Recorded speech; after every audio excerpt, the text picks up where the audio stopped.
सोचें कि क्या कोई शख्स अपनी रूह को जिस्म से अलग करने जैसी किसी अजीब व गरीब तजर्बे के लिए अपने ही ख़ानदान को कर सकता है। ये कोई फिल्मी कहानी नहीं, बल्कि भारत की रियासत केरला के शहर तिरुवनंतपुरम में पेश आने वाले एक हकीकी और दिल दहला देने वाले वाक़े की कहानी है। ये कहानी है एक ज़हीन लेकिन खामोश तबाह बेटे की, जिसने इल्म और ताकत की ऐसी अनोखी तलाश शुरू की जिसका अंजाम उसके अपने वालिदैन, बहन और एक रिश्तेदार की बेरहमाना मौत पर हुआ। ये वो लर्ज़ा खेज़ दास्तान है जहाँ रूहानियत, नफसानियत और ख़ानदानी दबाव आपस में ऐसे टकराए कि इंसानियत कांप उठी। 9 अप्रैल 2017 को तिरुवनंतपुरम के एक पोश इलाके नांथनकोड में वाक़े एक घर से धुआं उठता देखकर पड़ोसियों ने फायर ब्रिगेड को बुलाया।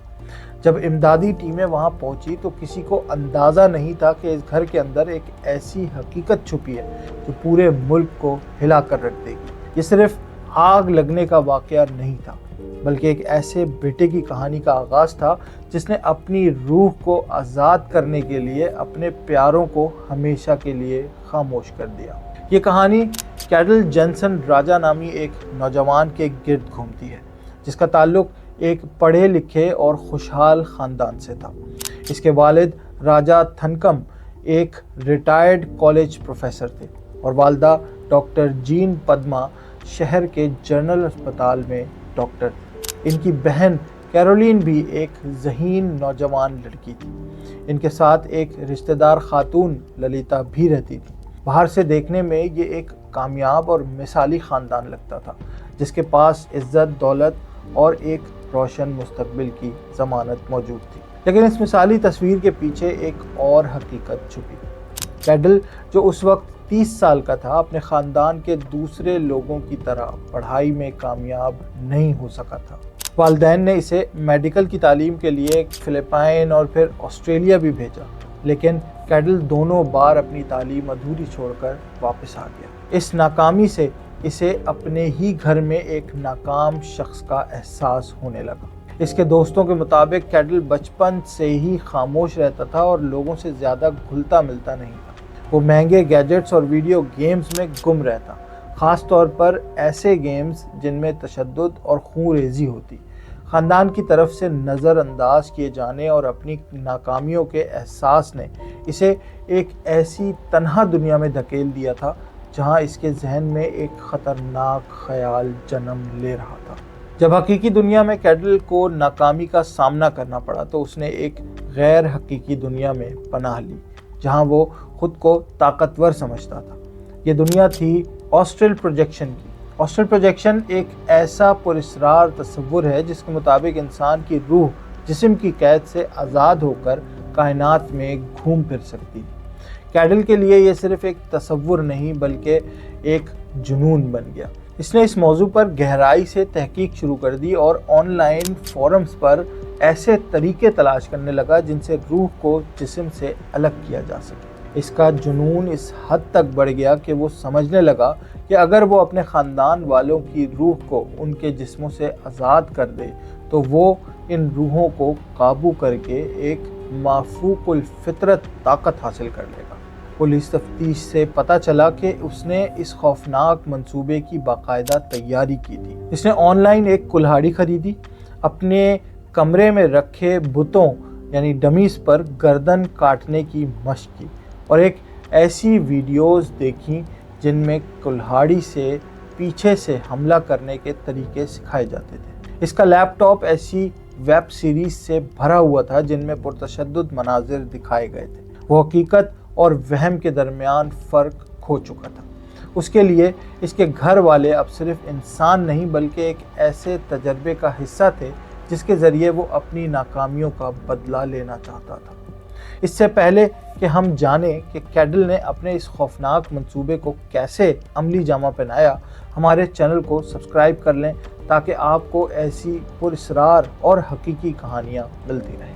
अप्रैल 2017 के वो दिन उस ख़ानदान के लिए क़यामत बनकर आए। कैडल ने अपने मंसूबे पर अमल कई दिनों में किया, जिससे इसके जुर्म की मंसूबाबंदी और सर्द मोहरी का अंदाज़ा होता है। उसने एक एक करके अपने ख़ानदान वालों को निशाना बनाया। سب سے پہلے اس نے اپنی ماں ڈاکٹر جین پدما کو یہ کہہ کر اپنے کمرے میں بلایا کہ وہ انہیں اپنی بنائی ہوئی ایک نئی ویڈیو گیم دکھانا چاہتا ہے۔ جب وہ کمپیوٹر کے سامنے بیٹھی تو کیڈل نے پیچھے سے کلہاڑی سے حملہ کر کے انہیں ہلاک کر دیا۔ اس کے بعد اس نے اپنے والد پروفیسر راجا تھنکم اور بہن کیرولین کو بھی اسی بہانے سے بلا کر قتل کر دیا۔ اس کا چوتھا شکار اس کی رشتہ دار 70 سالہ للیتا تھی، جو نابینا تھی۔ جب انہیں گھر میں غیر معمولی خاموشی پر شک ہوا تو کیڈل نے انہیں بھی موت کے گھاٹ اتار دیا۔ فورینسک رپورٹس کے مطابق یہ قتل انتہائی بے دردی سے کیے گئے تھے۔ للیتا کے جسم پر 22، کیرولین پر 12، جین پدما پر 9 اور راجا تھنکم صاحب کے سر پر 7 شدید زخم پائے گئے۔